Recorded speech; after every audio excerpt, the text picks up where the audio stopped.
Good people, what's going on? Welcome to episode 7 of the Dome Podcast solo tonight. Listen, I was thinking the other day about the significance of Good Kid, Mad City. Kendrick Lamar has been the talk, of course, of 2024. But when I listed that, I felt like Good Kid, Mad City obviously is looked at as a classic by a lot of hip hop aficionados. It's been on the billboards since like 2012 when it was released 12 years ago, which shows cultural significance. It's rated by every major reviewer, 4.5, 5 stars. The West Coast love it. It's a West Coast classic. It's a hip hop classic to most people. But for whatever reason, when we think about the 90s, this episode is Good Kid, Mad City versus 90s albums, because there's a lot of nostalgia with 90s albums. Excuse me. I get it. 49 years old. I'll be 50 next year. I've been around hip hop a long time. My big brother was a DJ in the 80s. He's 7 years older than me. He's in his late 50s. My family, my people, my neighborhood, my neighbors, we were all hip hop heads as kids in the 80s. Grew up through the 90s. Love 90s. Love the classic albums of the 90s, just like I love the classic albums of the 80s and the classic albums of the 2000s. So, depending on what era you're in, what region you're in, what talks to you, speaks to you, you look at certain albums as classics, some as great, good, okay, whatever the case may be. We know that. We've talked about that. I recently said, yeah, if I'm a 35, 40-year-old dude from Brooklyn, I might feel ready to die over the Chronic.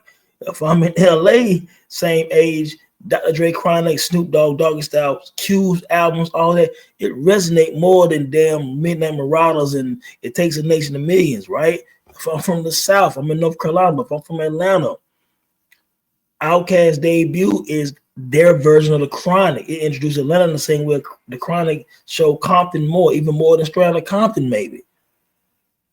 So, all of those things are part of perspective. We have to look at it, get out your box, and look at hip hop in its total form. So when I look at Good Kid, Mad City, for example, and a few people hit me, of course, not from the West Coast, saying, "Oh man, Good Kid, Mad City don't match up to the 90s classics." Why doesn't it? If it's a classic of this era, every classic from each era you can talk about and compare to the classics before. That's like saying I can't compare Dr. J, Michael Jordan, Scottie Pippen, and LeBron James. You can compare these guys if you're talking about basketball. I can compare Jerry Rice to Randy Moss, what they did in their own eras, and say they were so dominant, you know what I'm saying, and stuff like that. But it don't mean one is better than the other unless you want to just look at certain numbers. You know, we can discuss that. We can debate that. But what Kendrick did on Good Kid, Mad City was special. He reintroduced Compton in a way that I personally hadn't seen since Straight Outta Compton, Niggas for Life, you know what I'm saying, The Chronic, you know what I'm saying, what Snoop did on Doggy Style for the West Coast, Cube, America's Most Wanted Death Certificate. Good Kid, Mad City ranks with that. You know, it had been years since we had seen something like that, because we think about the Dog Food album from Dog Pound. Then we think about what Game did with the documentary, which kind of had an East Coast sound to a degree, because 50 Cent was all over it in terms of like 50 did a lot of the hooks. I think the first 2 or 3 singles were initially going to be on the Massacre for 50 Cent. You know what I'm saying? But they gave it to the Game. So the documentary is a West Coast album, but not really. It's kind of an East Coast album. You know, Dawson's Advocate had more of a West Coast feel to it, and some of Game's later albums. So if you fast forward quite a few years, because we even think about the early 90s, the Far Side, Bizarre Ride kind of sounds like Native Tongues. 93 to Infinity, which I love, Souls of Mischief. I mean, they can rap, but 93 to Infinity felt like Native Tongues. It sounded like it would have fit right in Native Tongues, like Farside did. You know what I'm saying? So, but when you think about fast forward over to Kendrick, I think it's monumental, and it's shown. It got like 5 stars in all music. It's been on the charts for 12 years. For some people, it's his greatest album. Some people debate To Pimp a Butterfly, Damn. To Pimp a Butterfly is brilliant. Damn is brilliant. You know what I'm saying? But I'm going to go with Good Kid, Mad City as his magnum opus so far in his career? Can he top that at some point? I mean, maybe he will. I don't know. But when I think about Good Kid, Mad City and the potency of it, right? Coming out in 2012, you have like 5 singles, which is one of those things where only the great albums have a whole lot of singles. You got The Recipe, Dr. Dre, you got Swimming Pools, huge song, like a college song, right? You got Backstreet Freestyle for the hip hop heads. You got Poetic Justice with Drake for the club and the radio. You got Bitch Don't Kill My Vibe for the club and radio. Massive album. You know what I'm saying? You have those songs, but then you have a song like Mad City with MCA, Gia. You know what I'm saying? You have Sing About Me, which I said is one of the greatest rap songs ever recorded. Absolutely brilliant. When I look back at the storytelling on Sing About Me, for me, it's one of the top 10 rap songs in terms of creativity and storytelling.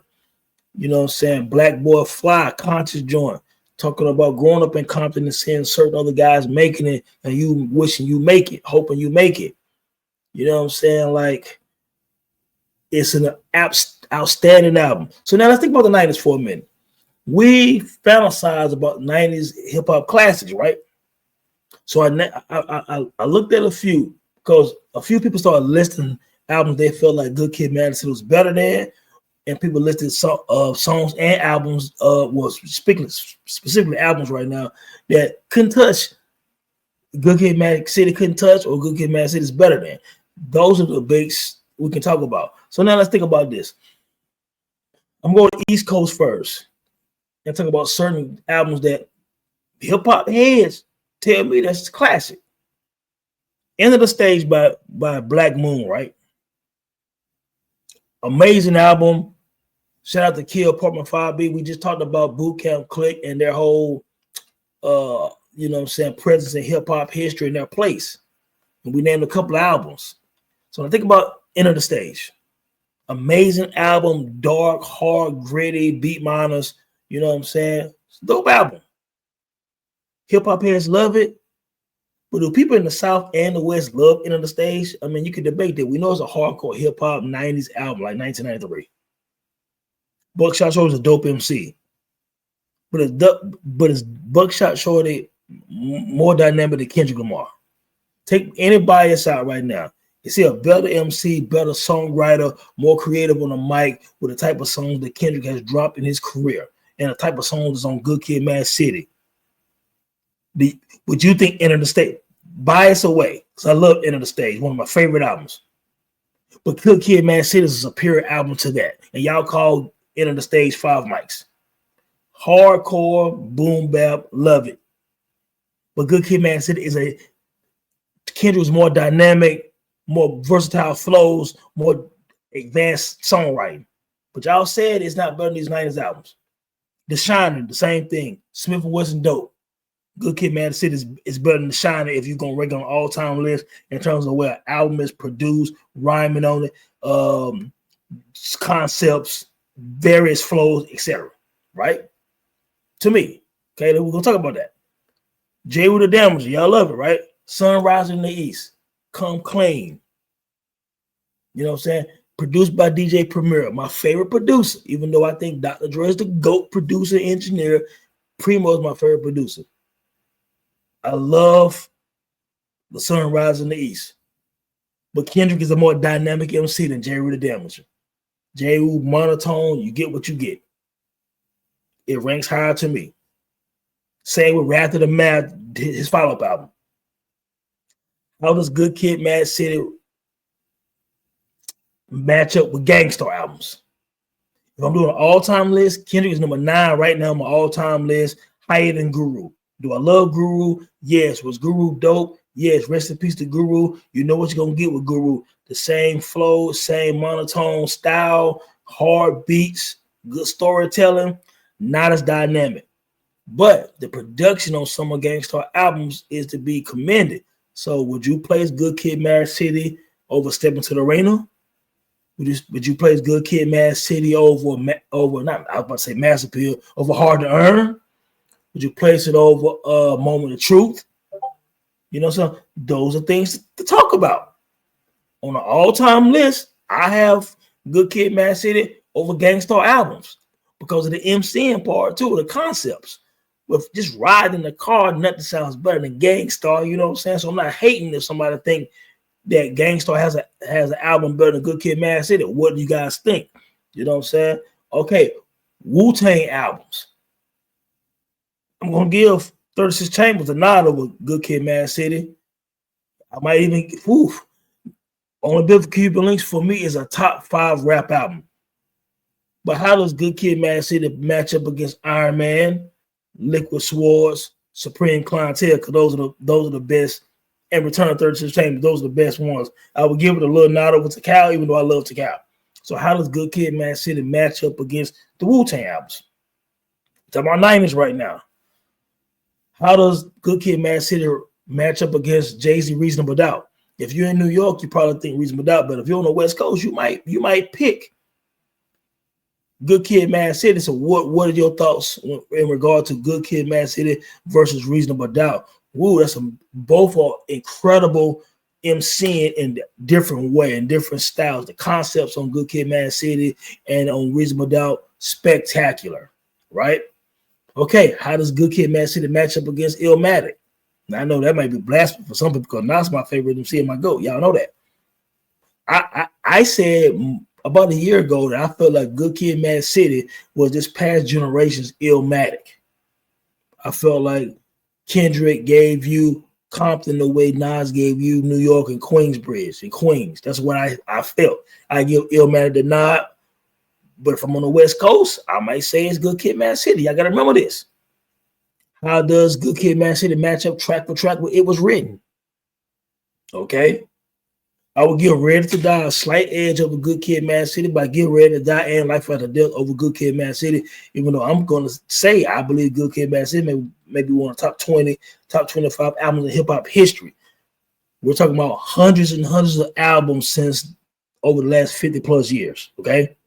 So we've talked about the Boot Camp. We talked about the Wu-Tang, about Nas, Jay-Z, Biggie. Who else? We talked about J. Rue the Damager. We talked about, a few other people. Let's go to the South now. How does Good Kid, Mad City match up against ATLiens or Southern Playalistic or Quemini? Now, I have Quemini in my top 8 albums of all time, so Good Kid, Mad City can't see a Quemini album to me. I think that Good Kid, Mad City is comparable to Southern Playalistic. I think the way Atlanta is expressed in Southern Playalistic, the same way Compton is expressed in Good Kid, Mad City. I think that they're almost equal. I think that Good Kid is almost equal to ATLiens. I don't know, man. That's very tough, man. What do you think about Good Kid, Mad City versus ATLiens, man? You know what I'm saying? The South. What do you think about Good Kid, Mad City versus T.I. trap music? What do you think about Good Kid, Mad City versus Thug Motivation 101? You know what I'm saying? What do you think about it versus any Future album, right? Let's talk about that. And I'm going into, those are 2000 albums, so I'm sorry. I went on a tangent for a minute. Let's go back to the 90s real quick, y'all. You can talk about that, 2000 albums too, but let's go back to the 90s real quick, because that's what this episode is about. Apologize for that. We talking about ATLiens, Southern Playalistic, Equipment for Outcasts, you know what I'm saying? Stuff like that. What about Riding Dirty, the UGK, or any 8-Ball MJG album? How does Good Kid, Mad City rank against any of those albums, man? You know what I'm saying? Let's go back to the West for a minute. How does Good Kid, Mad City match against 90s West Coast albums? How does it match against America's Most Wanted, Ice Cube? How does it match against The Death Certificate? How does it match against Kill at Will and Lethal Injection? You know what I'm saying? How does it match against Doggy Style? We got to give Doggy Style the edge. I mean, much as I love Good Kid, Mad City, Doggy Style is going to get the edge from me. The Chronic going to get the edge from me. But 93 to Infinity is a great album, man. I'm going to give Kendrick the edge. Good Kid, Mad City over 93 to Infinity and Bizarre Ride for the Far Side. I'm going to give it the edge, even though I love those albums. Any DJ Quick album better than Good Kid, Mad City? I don't think so, man. I love DJ Quick. I love his production. I don't think he has an album better than Good Kid, Mad City. Sorry, I really don't. Anybody else in the 90s on the West Coast? Did I mention Dog Food? I love Dog Food. Daz was incredible on the production. Corrupt was insane, and I do believe Corrupt and Eminem and a few other people influenced Kendrick Lamar. But like, oh man, look, dog food is insane. I'm gonna give Good Kid, Mad City the nod over dog food, but it's tough. You know what I'm saying? 90s Midwest. How does Kendrick, Good Kid, Mad City match up against Common's albums, his discography? All right, so first things first, it's better than Can I Borrow a Dollar? We know that. As much as I like Resurrection, Good Kid is better than Resurrection to me. One Day It All Makes Sense is a great album. Like Water for Chocolate is a great album. I think like Water for Chocolate 2000 though, so exclude that. One Day It All Makes Sense to some people is Common's best album. Is One Day It All Makes Sense better than Good Kid, Mad City? Man, that's a great album. Reminded me of Self. Oh man, like oh my goodness, man, like the joint with Erykah Badu, the joint with CeeLo Green, like the invocation or the intro. Common was on One Day It All Makes Sense, man. The joint with Cannabis, man. Like, I got to revisit that joint, One Day It All Makes Sense versus Good Kid, Mad City, man. That's something special. I do think Good Kid will edge Resurrection barely, but that One Day It All Makes Sense is something special, man. Anything else, 90s, Twister albums, those Twister album better than Good Kid, Mad City? Yeah, you know. I'm just trying to hit all of the 90s joints, man. Like, it's something to think about. You know what I'm saying? Because, like I said, I personally have Good Kid, Mad City is a top 20, top 25 album all time. But when we think about the 90s is deep. You know what I'm saying? Like, when I think about OC, World Life, and Jewels, how does Good Kid match up? You know what I'm saying? Like, De La Soul. Now, the group's not really fair, but you know, when you think of, they had great albums. How does Good Kid match up against 3 Feet High and Rising? De La Soul's Dead, Stakes is High. You know what I'm saying? It's better than Balloon Mind State. Let's be serious. You know, but how does it match up with the other De La albums? Tribe, I think it's better. Tribe debut is very dope. I would give Good Kid, Mad City the edge. But I would say that Low End Theory is better than Good Kid, Mad City. Midnight Marauders is better than Good Kid, Mad City. And even though I love more than most people, I love Beats, Rhymes, and Life, Good Kid, Mad City that gets the nod over Beats, Rhymes, and Life. Other 90s joints. Let's think about when the Return of Boom Bap come out. KRS-One. Rakim's Don't Sweat the Technique, I think it's 92. How does Good Kid match up against? It's better than Don't Sweat the Technique. I love Return to Boom Bap, Black Cop, man, out of here, man, like another level. Return to Boom Bap is great, man. Good Kid is just a little bit more dynamic, though. You know what I'm saying? I love the 18th Letter.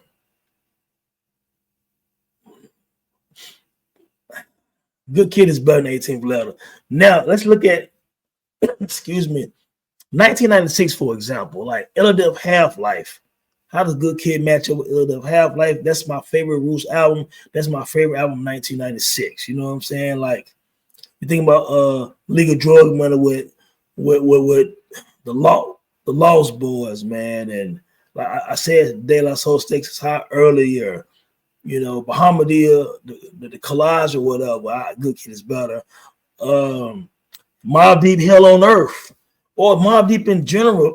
Where would you rank Good Kid, Mad City versus the infamous Hell on Earth and Murder Music? Ooh, that's going to also be maybe where you're from. If you're from Compton, do you pick Good Kid over the Mobb Deep albums? Ooh, tough. Machiavelli is 96. Do you pick Good Kid, Mad City over Machiavelli? Some people would. A lot of people wouldn't. How does Good Kid match up against Me Against the World, man, which is Pac's most introspective album? And I think Me Against the World, to me, is Pac's best album. But you got Me Against the World, All Eyes on Me, and Machiavelli back to back. That trilogy is nuts, man. Probably one of the best trilogies in rap history. So how does Good Kid match up against those Pac albums? Redman, Muddy Waters. How does that match up song for song with? And I'm saying this because the 90s was amazing when you talk about, there's a lot of releases in the 90s, but also if I did a tweet and I listed like 32,000 albums.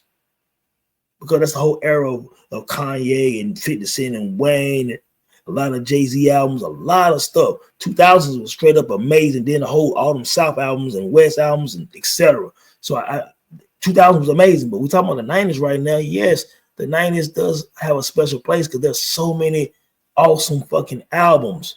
But I really do believe the Good Kid, Mad City will fit right in the 90s and will be looked at in high regard. People say, oh, it's the competition right now. Kendrick's so dope because the competition not good. Really? The 2000s got some of the best lyricists in rap history. Look at Lupe Fiasco career. Look at these other guys like Ransom. You know what I'm saying? Then you got these spitters. I ain't even talking about the Locks and all of them because they all did a lot of work in the 2000s between Jadakiss Styles and Chic and all of these guys. Cameron, these guys, all these guys in the 2000s had hits, dope albums. Then you got the whole Griselda move with Benny and Conway. You got this 30 Express guy. You got Mickey Fax. You got these guys who can rap, man. These are some lyricists in this era. You know what I'm saying? Like a lot. Fonte, Little Brother. You know what I'm saying? J. Cole.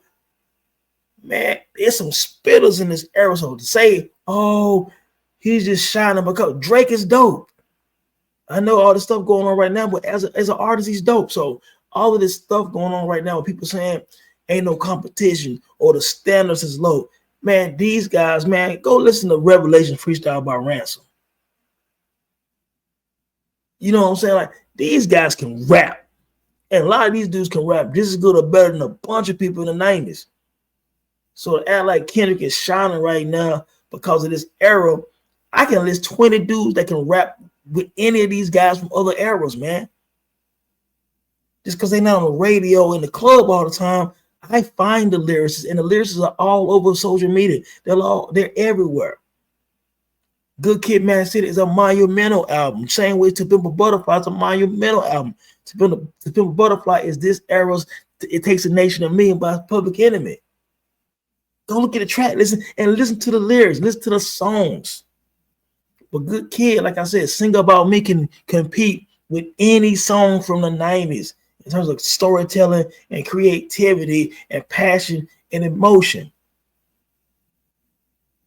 Kendrick got some of that Corrupt spirit in them, Pac spirit in them, Eminem spirit in them, even some Joe Buttons in them where it's vulnerable, but still can be rugged and hard at the same time.